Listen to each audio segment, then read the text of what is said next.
Some sad news. You know, I tried to tell y'all last year on Twitter, stop sipping the Kool-Aid. But y'all needed NetherRealm to win, no matter what. So late at night, the unemployed FGC niggas created and maintained lies in their head that Mortal Kombat was a good game. The Tekken community, the Street Fighter community, the Mortal Kombat community, they had more time than ever to find a job application, but they didn't. Unfortunately, they spent most of their time in the comments of my videos, in the comments of my tweets, telling me that Mortal Kombat 1 had private matches. Mortal Kombat 1 is a good game. It does have private matches. You can play with your friends. It's called King of the Hill. I said, oh my God. Is the FGC slow? Because private lobbies where you can just run games with your friends is not the same as King of the Hill. Yes, King of the Hill is a private game mode, but it's a specific mode where the winner stays on top. What happens when you just want to run sets with all your friends, with all the people in your community on Discord? Everybody just wants to get games in and gets better. Mind you, this is a fighting game. Fighting games are notorious for the lack of game modes and content. Some have story modes, but after you beat the story, there's nothing to do but either hop online and rage or play matches with your friends. So, if most fighting games only have 3 game modes, you finished one of them doesn't interest you because you're not trying to be the best there ever was like Ash Ketchum. That means of those 3 game modes, only 2 are getting played, one's complete, and the other one is not playable because you can't play with your fucking friends. Niggas don't want to get off work from a 9 to 5 and play King of the Hill. And the worst part is about Mortal Kombat. Matter of fact, I'd argue Mortal Kombat had only one workable game mode of its 3. Let me repeat this. Story mode, online ranked, and then King of the Hill, right? The online didn't even work because that shit was laggy as fuck. The only thing guaranteed in Mortal Kombat 1's online play was racist, bigot motherfuckers, bro. Just shouting crazy, obscene shit on the game for no fucking reason. And when I brought this up, I said, hey guys, I just put out a tweet. I said, hey guys, Mortal Kombat 1 has a decent foundation, but there are some quality of life things that we need to add to the game if we want to make sure this game has longevity, especially because for those unaware, Mortal Kombat 1 is the best-selling fighting game. It's not Tekken, it's not Street Fighter. Street Fighter and Tekken have the FGC on lock in terms of hardcore fighting game fans, but in terms of casuals, the guy who works the 9 to 5, the woman who works the 9 to 5, they love Mortal Kombat, mainly because it's super bloody. It appeals to them, right? So if the majority of your audience is not FGC, it is people who are employed, unlike the FGC, don't you think you should prioritize game modes that appeal to people who have jobs? Not people who don't wash their ass, get no bitches. They all apparently have the same barber. It just doesn't make sense to me. You didn't listen. So once again, I'm gonna have to piss on another nigga's grave. We started with the Sparking Zero fans. Now I'm coming for y'all.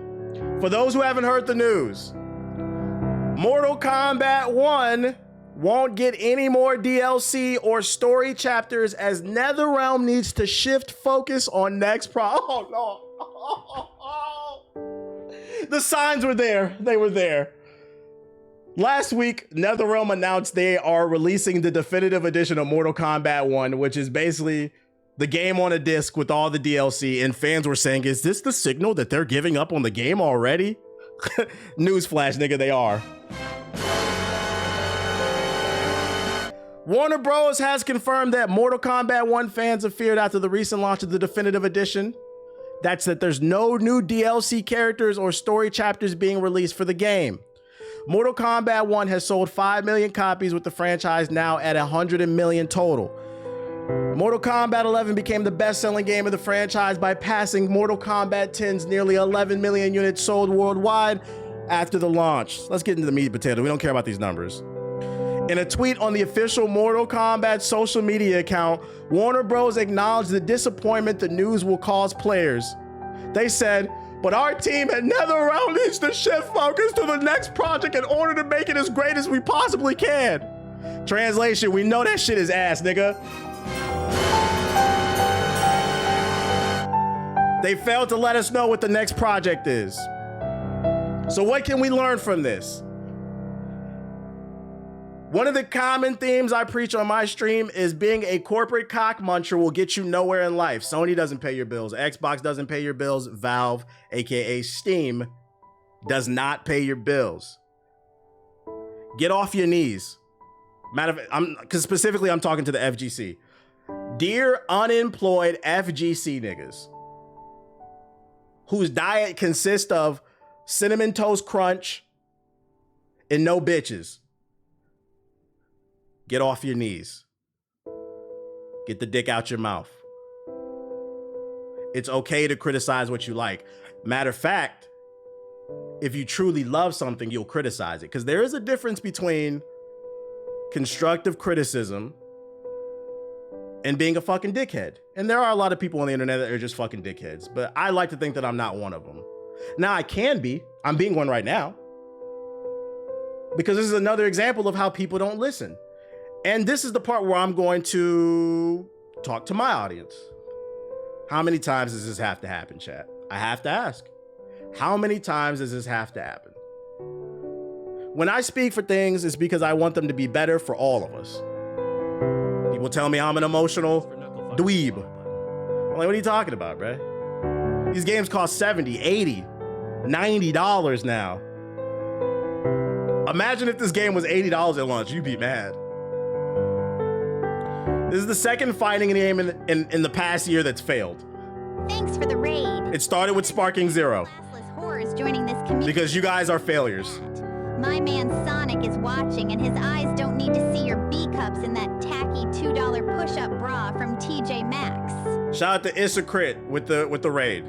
It started with the Sparking Zero community. You guys are unemployed, unbathed, and malnourished. And now the Mortal Kombat community can join them in hell. You too will be malnourished for new content. If you sign up for Evo, Mortal Kombat 1's contest, you know, I don't know why anyone you're fucking crazy. Stream when you could be stalking. I mean, following. I have to ask this, dear FGC community,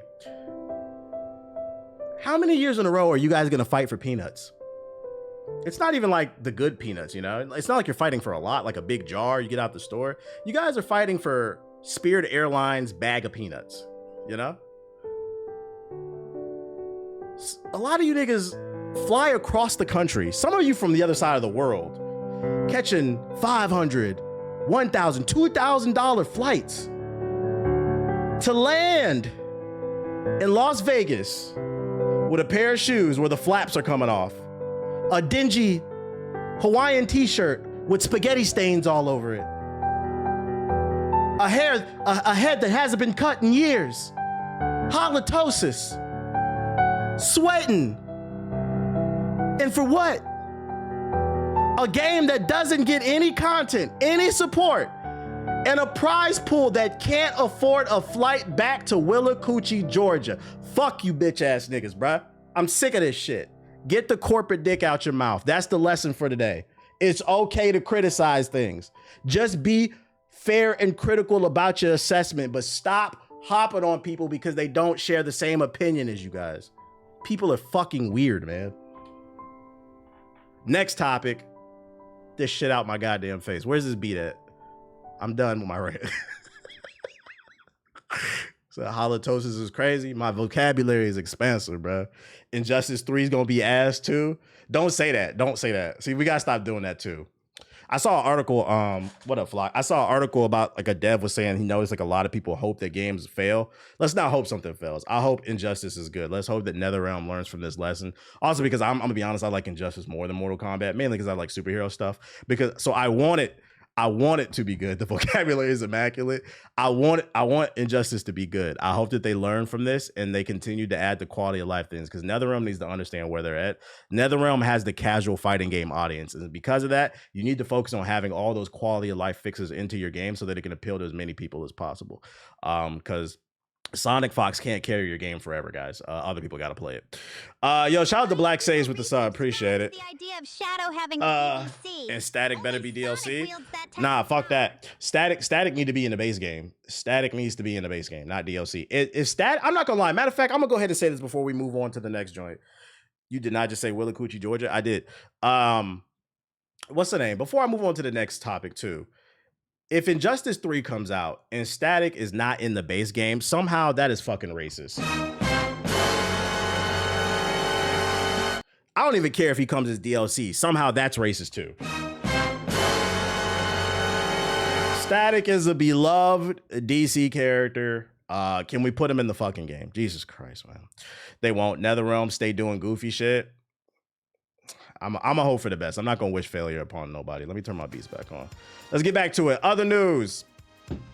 We're gonna do right by you. Splitgate 2 CEO apologizes for server meltdowns. This game it launched last week in the open beta, I believe Friday, and nobody was able to play it because the servers were completely fucking fried, but they've been staying on top of it, being very transparent. So although the launch was a failure, kudos to them because they are trying to fix it. Splitgate 2's open beta is not going well. In fact, it's not going at all. After running headlong into serious technical problems following the launch of the beta test on May 22nd, they took the servers offline and now they're working around the clock to get things fixed. Obviously, this is not the spot we thought we'd be in 24 hours after the launch of the beta. We thought we'd be in great shape by now, and obviously that's not the case. We're really sorry. This is what we've been working on for years, what I've personally been working on since college 10 years ago. It's really weird that it launched like this, which for those unaware, it has been fixed. They've been rolling out more servers. I was able to play it yesterday night for the first time. There's a queue for the line. So if you want to download and try the game, you might not be able to get on right away. There is a queue, but it's working. It's like halfway there as the update for those unaware. Fun fact, Injustice 2, his artwork was done, but they scrapped him. Oh, so they were working on him and they just didn't put him in the game. Interesting. And then we have more news on Splitgate. Splitgate 2 wants to have its own identity and prove it's here to stay. Oh boy. When people see Splitgate 2, it's often that game like Portal and Halo that comes to mind after they were the biggest inspirations behind the free-to-play shooter. That said, that's not what Prolux and the studio want the game to be known for. Instead, they want Splitgate 2 to stand out in a crowded market thanks to what they created over the last 3+ years. Where can I play the beta? I believe it's on Steam. I think it's on console too, because when I played last night, I saw controllers next to people's usernames. I think they were on Xbox, so it might be on console. Don't quote me on that. You're gonna have to look it up, but it's definitely on Steam. Here's what they said. With Splitgate 2, we very much have tried to build our own identity. We have done that in a number of ways. I'd say there's definitely the course of Halo and Portal being the inspiration. The gunplay in particular, it's very Halo-esque. Halo 2 is my favorite game of all time. And obviously the Portal mechanics is the Portal mechanic. It's iconic. I'd say the big thing with Splitgate 2 though is we've evolved the formula a lot. It's got hero shooter elements in it now for those unaware. The formula involves making changes to the general gameplay, having a distinct sporty art style and game modes such as a new 24-player mode that keeps the game fresh and fun. Is the beta on PS4? You know it's not. Didn't Splitgate 1 have a poor launch too? Nah, I played Splitgate 1 at launch. It ran fine for me. I think what you're referring to is, I remember there was some big content creator that played Splitgate 1 like 2 years after the game came out and it blew it up. Because the game had been out for years. I think what happened is the servers got hit really hard and they weren't ready for that. But that wasn't the launch of the game. That was like 2 years later. The evolution and nailed down sense of identity, Prolix says, has a lot to do with the iteration during the game's development, whether it be feedback from playtest participants or from internal suggestions. Everything has been updated or implemented with the game has been done with a purpose. Honestly, we've just kind of seen it get better every single step of the way. He said part of what has just been natural. The game's getting more polished, more optimized, just overall better. Chocolate queen who isn't afraid to rob me after fucking me to sleep. I'd eat every bit of that ass up. I mean, thanks for the bits. Shout out to Jiggle Them Balls with the bits. I appreciate you with your daily donations. Every time we also do a group discussion afterwards, Q&A. So we're leaning a ton from our community, and we're just constantly iterating. And I think they can see that. They can see every time, oh, that thing they complain about, it's addressed in the next one. With the constant feedback from the community and a passionate development team, the dev team wants to show players that Splitgate 2 isn't going to just be a game that pops up for a month or two and then fades into the background. That's not it. Just here's the game, and then 6 months later, oh, here's a map, he said. And that's the big thing. I mean, if there's one thing I'm obsessed about, it's this very challenge, right? Because that's what happened with Splitgate. Splitgate was super fun, and people who played it had a good time and left good reviews, but then they were gone a month later. That's actually not what happened. That is revisionist history. Splitgate came out, it sat around for like 2 years. Some big content creators played it. And because you guys only listen to what popular white men say, everybody hopped on the game. You guys came in my chat, told me I need to play Splitgate. I said I made a video about that on my YouTube channel. Nobody watched it. But now because the white man said play it, we got to play it, I guess. But anyways, it got popular. And then Halo Infinite came out. It was free to play. And everybody dropped it like that toy scene in Toy Story 3 when he was like, I don't want to play with you anymore. So that's actually not what happened. It wasn't people just stopped playing. Halo killed this game, which is unfortunate because Halo Infinite wasn't good. I mean, the mechanics were good, but it lacked content. This game died for no reason. This is a classic case of wrong place at wrong time, which is unfortunate because it was a good game. It took us 7 months to ship a new season because we were just putting out fires the entire time. If there's one thing we're going to get right this time around is that. So the influx of content. So they said they're trying to do better. Hive Mind is crazy. The Hive Mind is crazy, bruh. I can tell you, I played it last night for about 2 hours. I enjoy it. If you're looking for a game to just hop on and play with the boys, this is it. It's super fast. The gunplay feels very tight and good. One thing I don't like about the game, though, is the character designs. I wish the character skins were better. But it's free to play. I can't complain. I was having fun with it. I was like, okay, this might be a game that I just hop on every once in a while when I don't feel like thinking. I turn my brain off and just pop a nigga in the head with a fucking DMR. And also do some cool plays with the portals, because if you do some setups with the portals and get behind people, it's really fun. It's free. I say check it out. What else I got for you? Oh, previews for Mind's Eye are out in the wild. I actually watched Mr. Matty Plays video on this. For those unaware, Mind's Eye is the new open world action game from some former Rockstar developers. I'm gonna go ahead and spoil it for you. The previews have come out and everybody say that shit is ass. Quick rundown. Reportedly, it's a broken mess filled with bugs. Mr. Matty Play said the same thing. He said he just saw constant bugs. And he said they kept promising that they're going to fix it by the time the game comes out. But the game comes out next month, so I'm going to have to call a cap on that. 15-hour long story. The driving feels stiff. The cutscenes look great and are well animated. Enemy encounters lack depth and enemies just run at the player. It looked like that from the gameplay. It looked like a generic third-person cover shooter. Combat generally feels fine, very GTA-like. When somebody covers your game, you don't want them to say, the combat feels fine. Arcadia, you saw that video too, is the content creation mode that you can get into by stepping into a portal, only available for PC at launch. I don't know what that means. Arcadia can be used to build encounters around the map, so you can set up your own little story mission, I guess. Developers seem to hint that the main city, Red Rock City, doesn't have much content and will be a focus post-launch. What? Developers seem to hint that the main city doesn't have much content, so it's not open world. It's a story-driven third-person action-adventure game with some driving in it, but it's not like GTA. Previews think the game should be delayed. Shout out to them, because they knew the game was in this state, but shout out to them, bro. This shit got ethered by the previews, boy. Bro, all the gameplay they showed for this game look ass. Yeah, I'm not gonna lie. It doesn't look ass to me, but it looks super mid.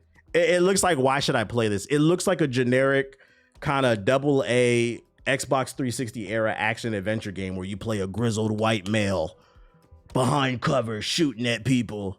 But it doesn't really offer anything in terms of unique gameplay mechanics and systems, which is really hard to put out these day and age when we have a game like Expedition 33, which just flip the entire turn-based gameplay mechanics on its fucking head. It's kind of hard to put out a generic piece of something like this, you know?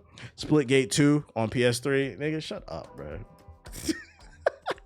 Oh, Yeller game. So I'm gonna go ahead and call it. I think this game is probably DOA, which is unfortunate. I don't wish that upon anything, but I think this game is probably DOA.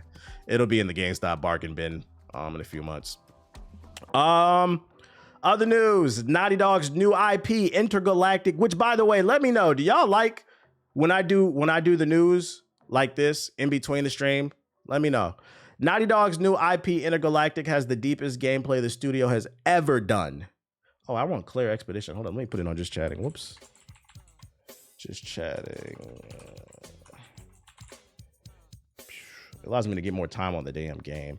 At the beginning, it's better. True. Naughty Dog's boss, Neil Druckmann, has further discussed the company's upcoming new IP. I don't mind. I just hate missing it. As in the middle might be better because less people would miss it. Intergalactic, the Heretic Prophet, says it offers the deepest gameplay for any game the studio has made so far. Druckmann also briefly discussed the backlash from some people to the game's unveiling. Speaking to the Last Stand Media PC Gamer, Druckmann said he's very, very excited for Intergalactic, adding that it's the deepest gameplay we've ever done. It's not exactly clear what he means by that, but we should find out in time, and he can't wait to share it off, Druckmann said. Then it just yapping. What do y'all think that means, the deepest gameplay? Because for the last 20 years, they've been making third-person cover shooters. I hope that they're actually able to prove this and they create some type of innovative, deep gameplay. Because what I will say is when you give interviews like this and you make profound statements saying this is our deepest gameplay ever, it leaves you wide open for those troll YouTube channels.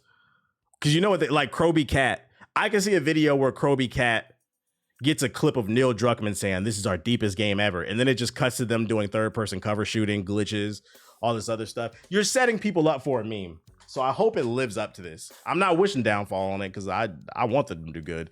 But the bar is low for them. It is pretty low, so it's not hard to make something deeper. I just pray they don't make the same game a third time in a fucking row, bro. So you heard it here first. They said it's going to be the deepest gameplay ever, whatever that means. I'm nervous. The Last of Us was supposed to be a Bloodborne clone. Really? I never heard that. In the middle because it'll bring in new viewers from the gaming section, then pull the news since that's why I said I'm leaning more towards kind of the middle because the views are up. It's going to be the most cinematic gameplay ever. I guess. Third-person cover shooter in space. I don't know. Source, they made it up. We'll see. I gotta see a gameplay trailer. I'm excited for the first gameplay reveal. I wonder when they're gonna actually show the game. Maybe in the fall? We believe what Neil Druckmann says? Maybe. Good news for Switch fans. The Switch 2 is compatible with standard USB mouse. I'm not going to read this article. I already read it. It's pretty self-explanatory. The Switch, you could take the Joy-Con and you can scrape it across your table and use it like a mouse. I was like, who the fuck would ever do that? Apparently, you'll also be able to use a regular USB mouse. So if you want to do some bootleg PC gaming, you can plug in your mouse that's on your PC onto your Switch and use it for like shooters, if that's like your thing. Which is a cool option. I'm not going to ever be mad that there's more options. Yes, sir, even though I probably will. Yeah, I'm not going to use it, but it is an extra option, so I'm not going to be mad at it. It is something that's going to be available. Nintendo coming for the PC market. I promise you, the PC market is not switching for a bootleg PC experience. And then also other Switch news. The Switch 2 game chat will require an extra level of identity verification. That's right. If you want to troll on Nintendo Switch's servers, the Switch 2, you're going to have to verify yourself. Someone just raided you. That's cool, but I'm more curious when your viewers are going to get some raid because I know y'all live with roaches. Shout out to Watts with the big raid. Appreciate you. How you doing, Watts? With Game Chat on the Switch 2, Nintendo will be taking strong measures to make sure the system is secure. Those reading the fine print on the official site for the Switch 2's Game Chat feature notice that it will require an additional level of verification beyond just having a Nintendo account and the Nintendo Switch Online subscription. Eurogamer spotted a note stating that in order to start Game Chat on a new Switch 2, users will need to register a phone number to their account and set up a text message verification. Translation: before you whip your dick out during Mario Party, keep in mind that Nintendo has your phone number and your personal information. So if somebody reports you for the dick print, for flashing your titties, you know the Nintendo Yakuza are gonna come after you. Stop being nasty, because I predicted that with this game chat, motherfuckers gonna be nasty, bro.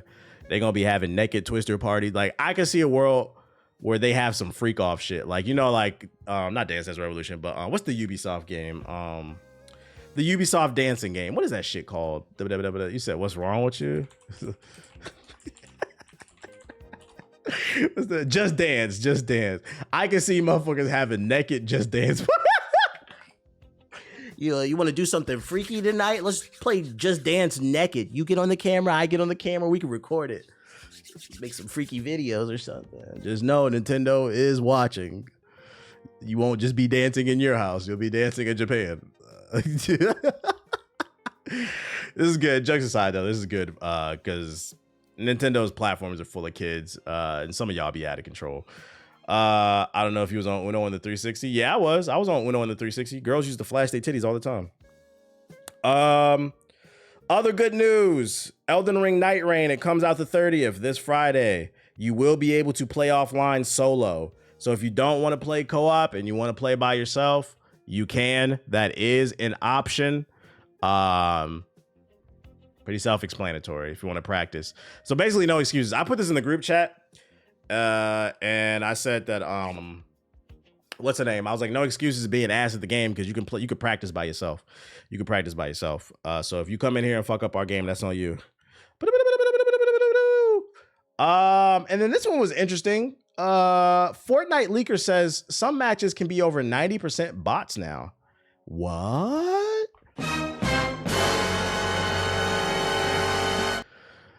According to Ally Jax, the minimum number of human players OG Fortnite needs before starting a match is just 8. 8. That means there's a chance you could be in a lobby that has 92 AI fighting for a chance at Victory Royale. That doesn't necessarily mean every match will be an army of bots, but it does mean that you cannot trust that every single player you kill in Fortnite's nostalgia mode has another player on the other side. How does that make y'all feel for all the Fortnite players out there? Are some of y'all wins fake? You could tell by the username. I've racked up over 100 Victory Royales. Turns out only fucking 5 of those bitches is real. That is funny. So does that mean Ninja isn't that good anymore? I don't know. What the fuck? What's Ninja got to do with anything, bro? My 36-year-old boyfriend thinks he's getting legit wins in the game. This is valid. When I used to play, there were so many bots. Say it ain't so. That shit sound boring. That's the entire purpose of playing a multiplayer game. That makes me think there's only whales on the server. Whales playing against bots. For those unaware, a whale is somebody who spends an excessive amount of money on a live service game. So it's basically just a small percentage of players who are spending thousands of dollars every year to show off their Ryu skin, their Doctor Doom skin, and beat up a bot. That's fucking crazy. Skin collectors, bro. So just know, next time you get a win in Fortnite, don't feel too good about it. Most likely it's not real anyway. We have an update for the PS4 community. This video came across my For You page. I thought I'd save it and share what's going on in the PS4 community. Owning a PS4 in 2025. You light my fire.